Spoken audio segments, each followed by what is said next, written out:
guys, ready na ba kayo maging K-pop idol? Dito tayo ngayon sa SOPA, Best Performing Art School in Korea. Dito graduate sina Jungkook, Suzy, EXO-Kai. And we also have a very popular influencer from the Philippines.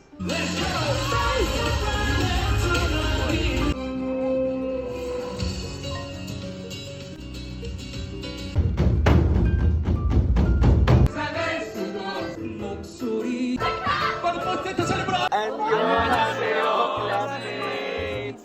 감사합니다. This is the cafeteria experience. So napapanood lang natin ito sa K-drama. Ito guys ang ating food. Try?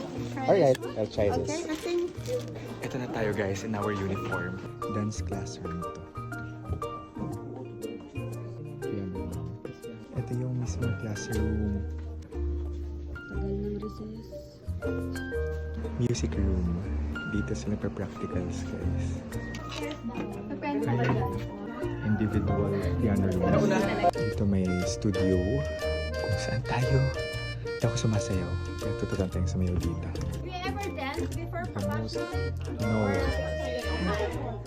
Grabe guys, ang hirap maging K-pop star. Bye Philippines!